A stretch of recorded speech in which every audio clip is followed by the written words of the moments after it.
What's going on, everyone? It's Justin here, and this is what is on my iPhone 17 Pro Max. And I usually do these videos right after I switch to the new phone, set up, optimize, and kind of update you guys annually on what apps I'm currently using, what I have in my current workflow, and it's also a fun way to take a look at some of the tech products that I'm using at the moment, both from a software, home, automotive standpoint, and just in general, what I have on a daily basis. I'm going to be giving away an iPhone 17 case in this video as well, so just make sure you go ahead and comment down below as to which model you have and the size, your Instagram username, make sure you subscribe to the channel, drop a like on this video, and someone from my team will be picking a winner in about a month and getting that prize out to you guys. But without further ado, let's just go ahead and get started. This is the iPhone 17 Pro Max, and before I jump into some of my apps, I'm going to talk about what I think of the phone so far. I've had it for about 2 weeks now, and coming from the 16 Pro Max, I really love the way that this year's model looks. It is a small refinement from some of the previous years, but probably a bigger jump than usual,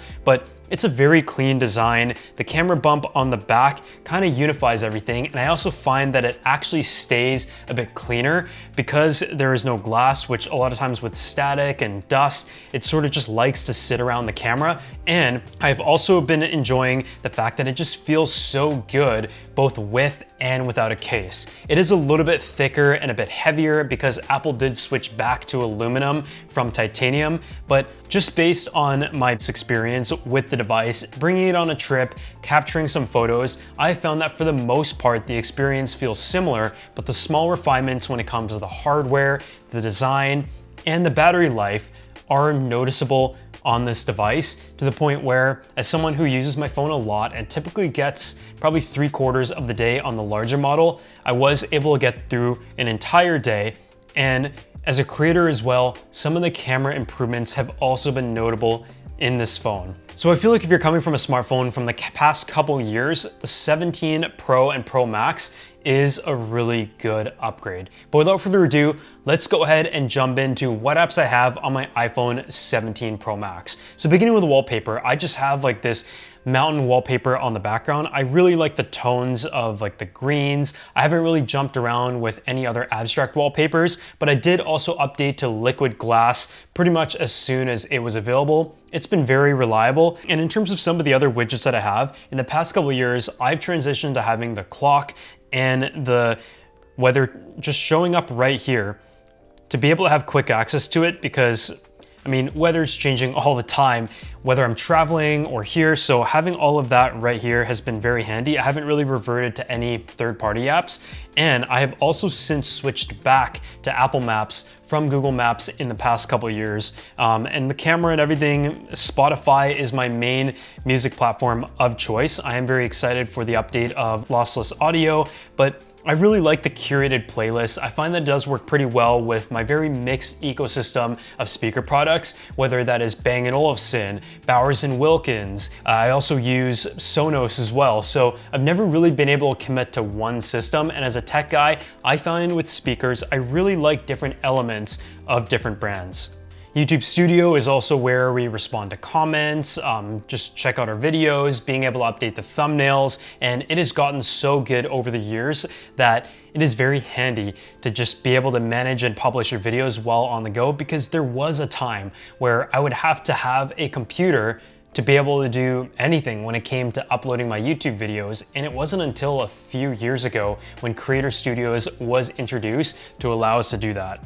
Facebook and X is still things that I use. I'm on Facebook Marketplace all the time, just trying to find whatever products and good deals. And I find that there's so much cool stuff on there. So that has been really handy. And I feel like in today's market, Facebook is just so seamless because it is where you already communicate, that you don't have to go through the process of traditional buying. Just go on Facebook, somebody might have exactly what you're looking for, and you can get a quick deal together. Instagram, I'm obviously on that all day, and I'm always looking at a bunch of different like things such as like home decor and design. And I feel like all of the inspiration when it comes to sourcing products and learning about things comes from Instagram. We also use Capcut to cut any of our short form videos that we're doing on site. So for my dogs page, as well as any story sequences, I tend to do it on Capcut, but when it comes to like Instagram Reels, we still do it on the computer because There might be like brand campaigns where you might have revisions and stuff, and it just takes a lot longer to do it on the phone. But whenever I'm on site at an event and just getting something together from the day from my iPhone footage, it has been really good. Some of the other creative tools that I use are Lightroom. All of my photos are edited in Lightroom no matter what. And in fact, most of the photos you guys see on my Instagram page are edited from my smartphone. I don't use the desktop app as much as you might think, because this app allows you to use the AI tools, it allows you to mask, it allows you to export, and just like every other creative tool, as these smartphones have gotten more and more powerful, the apps have improved as well significantly, to the point where you can really get a desktop-like experience from your smartphone. Another creative app that I also use for stories, for example, is Unfold and Canva. Unfold has a lot of great templates that are already built in and different collabs, so I've been an Unfold user for a while, before Squarespace acquired it. And so Unfold is where we do all of our social stuff, and the templates, because they're constantly updated, just get much better. And so you can pick ones that are maybe a little bit trendier, or just stick to your bread and butter with their original package, and that has been great. Canva's also been really good for the combination of like story sets, but also our actual pitch decks and visual decks that we do for companies. Whether it's like the home series, showing them some examples of past work, card decks, putting together presentation packages, Canva is probably the most advanced, full-fledged visual platform that is easy to use for everyone, collaborative, but it's also on iPad, iPhone, and on your desktop with web browser. It is just so easy to use, it's very intuitive. So for more complex stuff, we typically use Canva instead of Photoshop even. A lot of times Photoshop is just a little bit too complicated for people to just hop in and use. So for like an easy platform that is sort of like an Unfold but more advanced and has all the great AI and creator tools, I'm always on Canva, and just being able to drag visuals from online, different curation platforms all into one place so easily.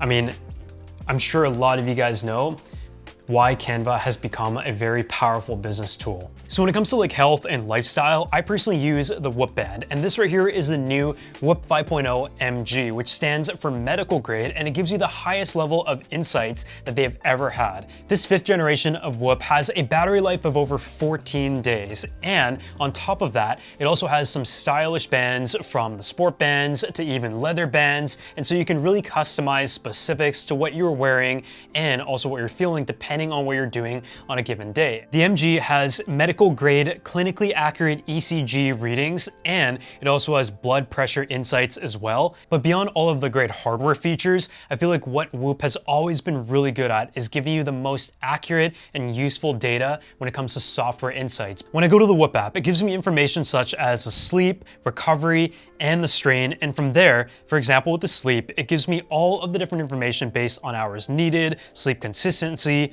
sleep efficiency, stress, hours, all the different details and types of sleep, and from there you can take that to the next level and optimize your sleep, whether it is with specific equipment or just the time of day that you go to bed based on the recommendations. Some of the new features with the ECG elements also include having the heart rate information, a estimated health span or Whoop age, which is calculated based on all of this information, and pace. And it also gives you a general health monitor that gives you useful insights to either look out for, pay attention to, in order to provide the most accurate insights possible for you. As someone who's been a Whoop user since 2021, which I believe was the 3rd generation, I have really loved the experience, and I've always found it to be the most accurate way to gather information on sleep and strain, and it's only gotten better with the latest 5th generation. So if you guys want to go ahead and check it out for yourself, I'm going to drop a link down below, and a huge thanks to Whoop for sponsoring this video. As for the password platform of choice, which I'm not going to show you, it is Lastpass. I personally love Lastpass. I have tried 1Password, I've tried Keeper. All of them were pretty good, but I find that Lastpass, in terms of having it all across different platforms, has been amazing. Of course, my central hub is Notion. Everything to do with the entire business, campaigns, video projects, the timeline of charts of what we're working on is all in Notion. Another tool that has gotten a lot of AI tools integrated within with Notion AI, Notion AI Agent, Notion Calendar, Notion Mail, but where I spend the most time is still the core of Notion. Frame.io is also another app that I use a lot of the times on mobile. It's where we upload our footage to our editors and use in conjunction with Dropbox, where everything lives on Dropbox, but anything video related lives on Frame.io. This is where we can upload lots of large files for our editors to download in different formats, have them upload it back for us to be able to comment, annotate, and mark different videos. And essentially all of our campaigns that we send off to editors are annotated here. And when we send it off to clients for revisions as well, they can leave comments that is direct, time-coded, and even marked on the screen. So if you are a content creator, having something like Frame.io, Notion, Dropbox, and Canva is really all you need to be able to build your full suite of tools that are easy to use, efficient, and you might stick to for your entire career. So if you're looking for an amazing case for your iPhone 17 that protects your device both on the front and back, but also provides additional function as well, this right here is the iBlazin Aries flip case for the iPhone 17 series. And what they've really tried to do is combine modern style with extreme durability, giving you the protective case, screen protector, kickstand, and MagSafe compatibility all in one. So this right here is the flip element. It has a little kickstand on the back that is fully adjustable, and it's made out of zinc alloy, so very strong. And being able to angle your phone at any height is really handy. I think being able to watch like movies and stuff, watch TV shows, you don't have to like lean your phone against a cup. On top of that, there's also a 9H hard screen protector that is built on, so it's a tempered glass protection that you have that you typically apply to your phone, but instead it is built into the case and covers it fully. And it also has military grade drop protection that has been certified to 20 feet or 6 meters. And of course, it is also MagSafe compatible, so you still have integrated alignment for your MagSafe accessories that is displayed in the design right here. So if you guys are looking for the best durable case for your iPhone 17, make sure you go ahead and check out the iBlazin Aries Flip, which I'm gonna drop a link down below. And a huge thanks to them for sponsoring this video. As for flying, I am someone who flies exclusively on Air Canada, but another app that I really use to just track all my flights is Flighty. It automatically syncs with the calendar, so as soon as I book a flight, it shows up on here, but it just allows you to learn everything about your flight and journey. It gives you so much useful information. It is constantly being updated, and it's one of those apps where I feel like it's absolutely worth the money. And it also gives you access to predictive measures as well that also notifies you of potential delays that could happen. It sometimes even shows information on here before the airline actually tells you, which is great. When it comes to shopping, I personally like to use apps such as Uncrate, First Dibs, Essence, and I also go on sites like Wayfair all the time to just look at stuff. Uncrate is just a great curation site where I'm able to scroll around, take a look at different products, a lot of which I already know.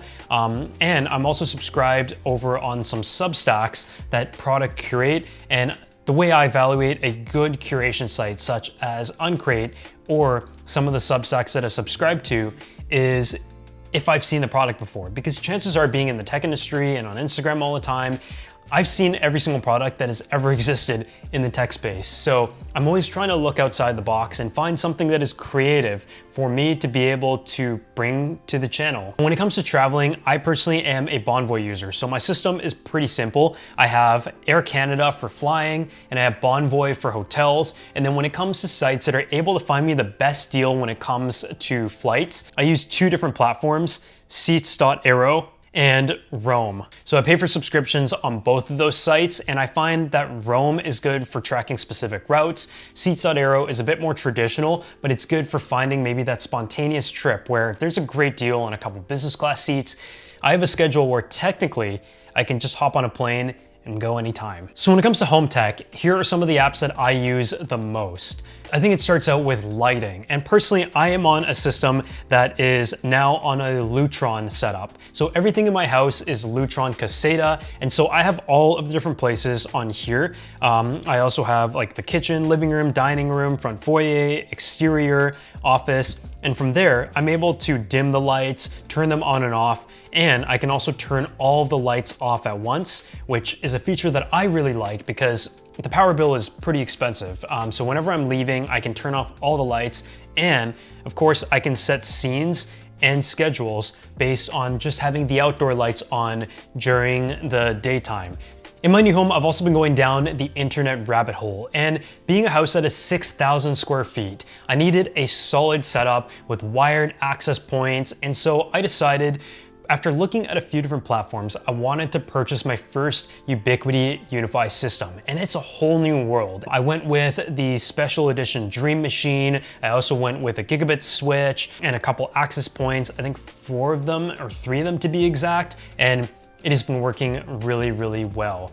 Wi-Fi is like the backbone of my entire life. So having the robust connection between wired internet as well as wireless access points was really important. But through the Unifi apps and their platform, you can monitor your network, customize it, but you can also use Wi-Fi Man, Portal, and you can also build out a whole security system that is also really good from what I've heard. But personally, I have been using a Eufy setup. Speaking of the Eufy setup, I've really enjoyed it. The setup that we have in the home is the Eufy PoE NVR, which means it uses a power over Ethernet, and it also goes to an NVR, which records all of that footage, and it is also constantly powered. And this system is a dual camera with the S4 Max, has a wide camera that is fixed, and also a camera that spins around, tracks, and has dual lenses. So it really is like a really crazy system. For example, just go to my driveway camera in this scenario, and it's able to use AI, track people that are walking around, also zoom in on certain things. And so having the combination of the movable and the fixed camera means you're always covered. And I've had the system since before it came out, and it's actually been very reliable since it's retail software. I also have other pieces such as the doors from Eufy, the locks from Eufy, and I also have the doorbell. So I've committed to a Eufy Security ecosystem and entry system for the most part. Another aspect of safety that I was introduced to with a home and just being a little bit paranoid of what could go wrong is water. I mean, there's nothing worse than having a flood in a home, like literally, in terms of cost, in terms of inconvenience, and just everything getting ruined. So when I moved into a home, I wanted to figure out that system right away. And so I'm using the Moen Flow, which is a physical switch that goes into your water main. And when it detects any abnormalities, potential leaks, in conjunction with the little sensors, you can then shut off your water, whether it will do that on its own, if you've instructed it to, or also manually. And so I can see all of the different information here that shows the water shut off. I actually did leave the sink on the other day and it shut it off on its own. If you go here, it also gives you all of this usage information. So you can see if you're taking too long of a shower. I mean, it has been a really good system in terms of having that peace of mind. And when there is a critical alert, it lets you know on the app, it emails you, and it even calls you. And so from there, I can run around the house and figure out if anything is leaking, and if everything's all good, I can dismiss the alert and it won't shut off my water. But say I'm traveling and I want an easy way to shut off my water, or I forgot to and I'm on the way to the airport, it's connected to Wi-Fi. So I just turn off my water and don't have to worry about a leak, which oftentimes I'm sure is a big chunk of claims. But otherwise, thank you guys so much for watching this video. And if you did enjoy it, make sure to go ahead and drop a like. Let me know what you want to know about the iPhone 17 and 17 Pro Max, and I'll see you all in the next one.